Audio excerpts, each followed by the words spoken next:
Good evening, Cape Breton, Nova Scotia. Good evening, Canada. This is Rebecca with Ripple Effects. And there has been a few times this week where myself and the team have debated whether to go forward with anything. But we decided to keep moving forward simply so that we can connect with you. We don't consider ourselves to have any answers other than being a people's platform for healthy, positive connections. So we've had the pleasure and honor of speaking with dignitaries, with musicians, with artists all over Canada, with people that are in fields that we have questions for, lawyers, doctors. We are trying to bring on as many different professions as possible so that you can virtually watch from home and engage with your questions and anything you might have. This week in particular, Nova Scotia has gone through something unimaginable.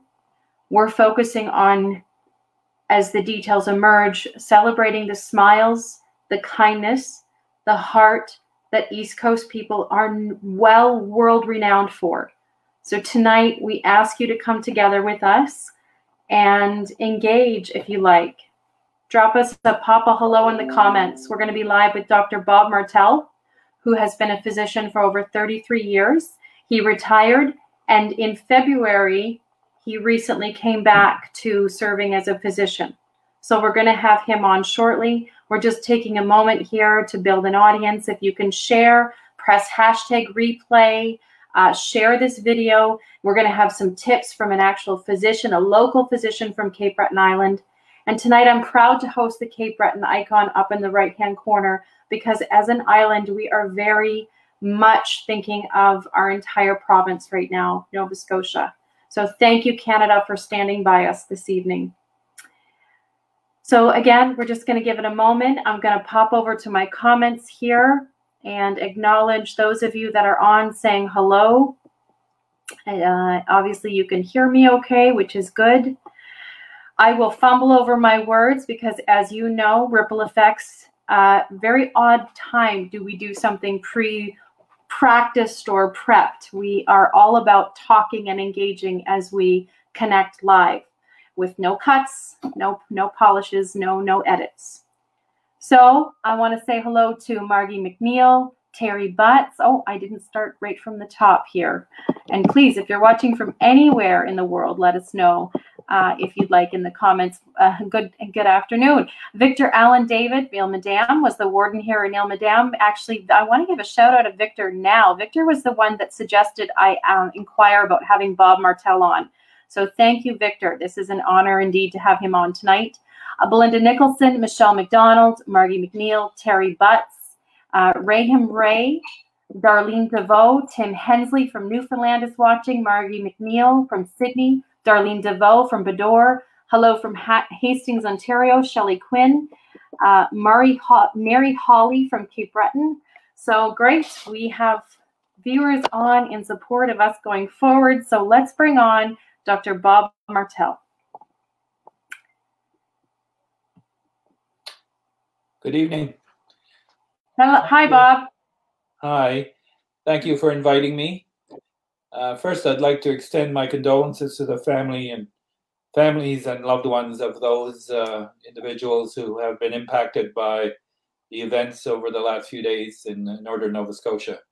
It's difficult to actually put yourself in their shoes, but know that everybody's thinking of them for sure.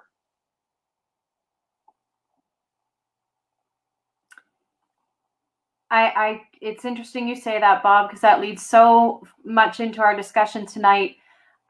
Sometimes we were talking earlier, actually yesterday, and sometimes you're at a loss for words, and that's okay, because there is not a lot of words for the situation right now at hand, especially if you're keeping note of, you know, how you're mentally handling things and tapping your tools, which we'll talk about with Dr. Martel here shortly.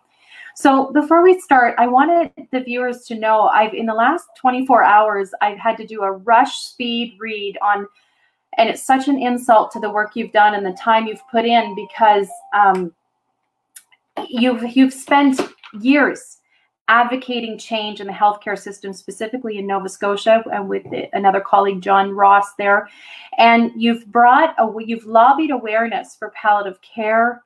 And also, I want to give you my condolences. I know you just recently lost a family member yourself. So you have a pulse on what people are going through, what they have been through. And it's just so interesting now to see you come back from being retired and have the interest and the ability to merge your skills with our present day situation. Bob, can you tell us a little bit about that? Well, first of all, I'm not the only person that's come forward from retirement. So I need to pay give some credit to the 100 or so individuals and the hundreds of nurses who have also returned to help with the COVID situation. In my case, the data, I think, supports the fact that a number of COVID patients are in the elderly category, where the opportunity to provide comfort and care for end of life is very important, because many of them, as we have learned in other parts of Canada, and indeed in this province, that nursing homes are at particularly high risk, given the situations within nursing homes and the comorbidities of a number of these individuals. So my belief was that we have an extraordinarily high-risk population in Nova Scotia, and in Richmond County in particular, because we have one of the oldest demographics in the province. So it was certainly a concern that we would be impacted greater than other areas, and we do have 2 nursing homes in the area. So I thought that I might be able to add value from the point of view of palliative care. And also I have an interest in virtual care, which I've been advocating for a number of years, but fell on deaf ears until very recently.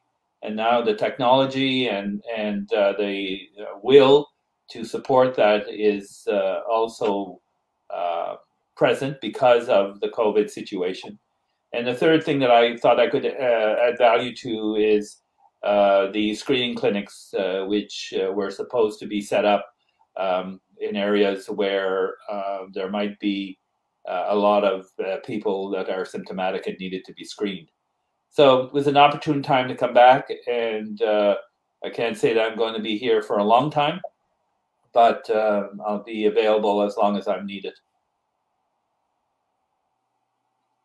So it's interesting, Bob, you said the virtual meet. Now, if I hear you correctly, what you're saying is this model is already being used in other places and with success.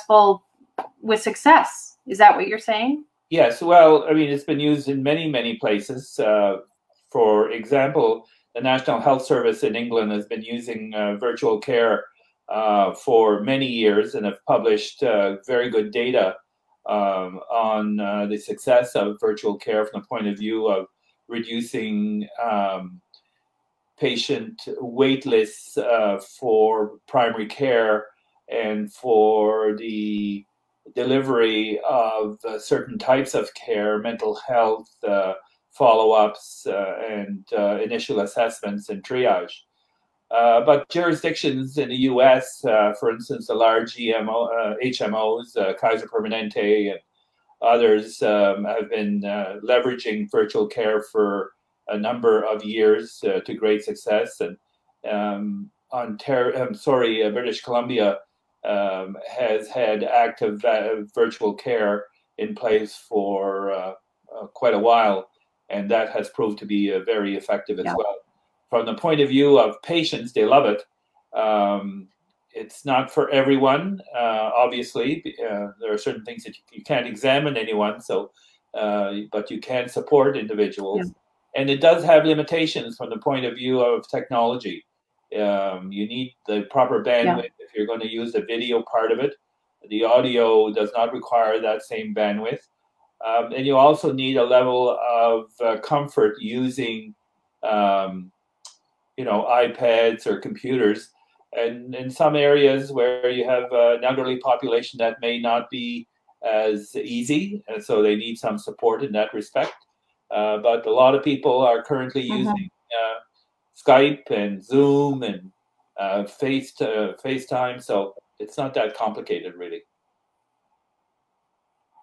Yeah. No, an interesting comment here from Andre in Escazoni says, his comment says, virtual care sure solves social distancing, which, yeah, it does. You mentioned the networking, the triage. So, and I also read, and coming back from Alberta, this was interesting, that, yeah, the model there is working. The doctor can be in the office and he can network with specialists that he needs to. And I mean, logic, I'm no physician by any means, but logic would say that would cut down on a lot of wait time and everything that would, you know, take somebody to get to the actual office in person. So well, how are we doing, Dr. Martel? Yeah, go ahead. Well, it's particularly important for rural Nova Scotia, right? I mean, if you have a tertiary facility, Halifax, a teaching hospital, where you know, a number of specialists are resident, and then you have your regional hospitals. You know, there are a distance from it's a distance for people to travel, and in cases where you don't really need to have the patient in front of you, you can pretty well conduct an interview, get an assessment of what the situation is, prepare a care plan, and follow up that individual quite well from the living room of the patient in the doctor's office. And then at some point, if the individual needs to come in for an examination, that can be scheduled. So it is an incredibly useful tool, and hopefully it'll catch on more than it is now. Well, and also reading that a lot of the work can be done with medical responders too before they even get to a physician's office. There's a lot of steps that can be taken. And it's very intriguing to see just how much could be saved. Now, each community is so different. And, you know, Cape Breton, I mean, we're a bunch of tiny little villages and communities. How are we doing in the Richmond area, Dr. Martel, as far as flattening the curve, our efforts in this, and what we're doing health-wise? How are we doing in this area? So the data that the province shares every day around 3 o'clock or so publishes the number of cases by zones. So that is to enhance the privacy of individuals who might test positive. So for instance, the eastern zone would extend from Antigonish to Sydney, so all of Cape Breton and parts of Antigonish and Guysborough County, and roughly 45 to 50 positive tests there up to now out of the 750 cases or so we have in the province. So I don't know. We're not to know if there are individuals on Amadam who have tested positive, and the reason is to protect privacy of those individuals, and I agree with that. Privacy. Yeah. So, from my observations, I have been very impressed with how individuals have adhered to social distancing, and you know, not everybody's happy with it, but they're willing to adhere to the guidelines as the province has laid them out. It's been very inconvenient for a lot of people, but so far so good. And I think the war has not been won by a long shot, but I think that I feel that we're on the right track as long as we continue to follow those guidelines and stay at home as much as possible.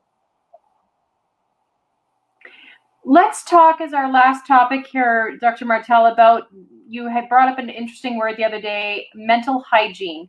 You know, we're inundated, media is great, we're connecting, we're finding out information, but I'll speak for myself, it can be overwhelming at the best of times if I'm not applying some, you know, tools in terms of how to respond in situations like this, the stress, the colossal amount of anxiety that, you know, a lot of people are experiencing at times. What can you shed some light on mental hygiene for us, or what we can be doing to really kind of watch out for ourselves right now? Okay. Well, first of all, I want to say I'm not a psychiatrist, nor am I a psychologist. So I will have to speak from that of a family physician who's been in the game for a long time. Mm-hmm. I think it's important to recognize first that each community has its own cultural makeup. And with that, within cultures and within communities, there are various ways that people have learned to cope over time. And in the Acadian Mi'kmaq community and the Scottish communities, sharing food, visiting, having conversations in person are very important aspects of how we cope. One example of that is funerals. People have died since February and March, and funeral homes have been instructed not to have funerals because of the the guidelines. So a lot of people are grieving and are unable to share that grief. I think where I speak of mental hygiene, I think it's really important to kind of look at the coping skills and the strategies that people have developed over a lifetime on how to deal with personal stress and external stress.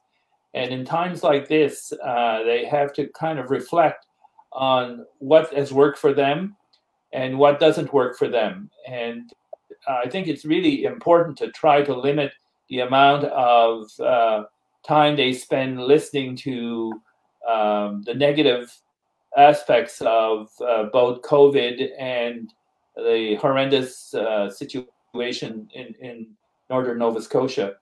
You have to take that in small doses, and I think you have to be able to process it rather than have a 24/7 diet of the negativity. Also, I think it's critical that people try to get out of their houses as much as they can within the limits and the guidelines.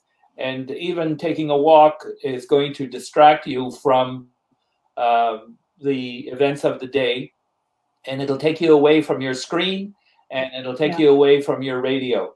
I think doing that, plus using the technologies available to us, having virtual hugs, for example, the ability to share moments with family and friends over video conferencing, if that's available to you, and even a telephone call, making sure that you get in touch with individuals that are shut in, because on Almadam, we have a tremendous amount of widows who live by themselves, and some widowers, but mostly widows. And those individuals have family often away because it is a population that is skewed towards the elderly. Mm-hmm. Kids are in other provinces. They haven't been able to visit. They can't fly home. Some of them are unemployed, struggling. It's important to be able to share that with friends. So when I speak of mental hygiene, that's what I mean, that you try to look at ways of connecting instead of having an in-person, touch, which is so critical to the human experience, especially for the elderly. So hopefully in a number of weeks, we'll be able to go back to touching people.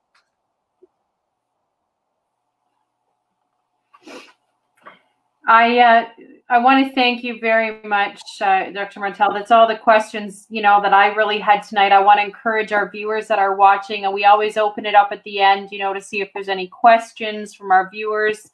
I just want to acknowledge some more people. Hello from Sherwood Park, Alberta. Hello from Ontario, Alfreda, Sandra Marie, Cyril up Bay St. Lawrence, Shirley Benson from Ontario, Mike Johnson from New Hampshire watching. Just want to acknowledge all of our viewers and say thank you so much for joining us in this conversation tonight. it is always good and feels a bit more reassuring, obviously, to have someone on that we can tap into for any questions. You know, not saying that he'll answer them all, but we do acknowledge all comments and questions. Is there anything that you'd like to close with, Bob, tonight to our viewers watching all over the place, not just Ilmadam? Well, I think I just want to acknowledge that this has been a very, very difficult time for people. And the fact is that this is an invisible enemy. So it's very difficult to wrap your arms around this particular enemy and struggle it, you know, and wrestle it to the ground. We just can't do that. So it requires that individuals have faith in their neighbors, faith in their care providers, and faith in their leaders that they got this right. Maybe they didn't, but it'll be some months before we can figure this out. But this is an interesting statistic that I think is worth sharing. There was a Harvard epidemiologist speaking yesterday, talking about the 10,000+ deaths in New York City alone, and you know, he was trying to comment on individuals who were trying to compare this to the flu. And he said that for 10,000 people to die in a matter of 3 weeks from the flu in New York would have meant that everyone in New York would have had to have had the flu. So this is not the flu. This is a different animal.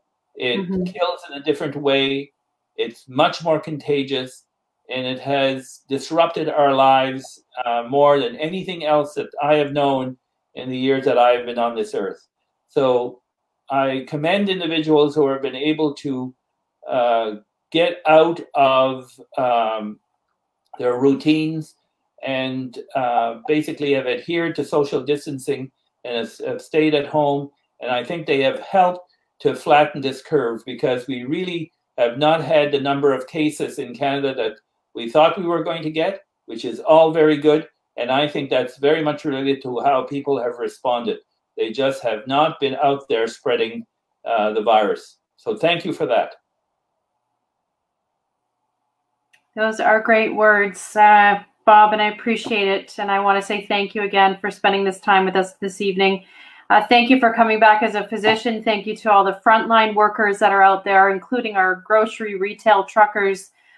Thank you to everyone that is out there in the front lines. And thank you to our viewers for supporting the shows this week, even though they are extremely difficult. But we ask that you stay connected in healthy ways. And thank you for watching tonight. Thank you. This broadcast is officially over. And this was Bob and Rebecca with Ripple Effects Canada. Have a lovely evening, everyone. Good night.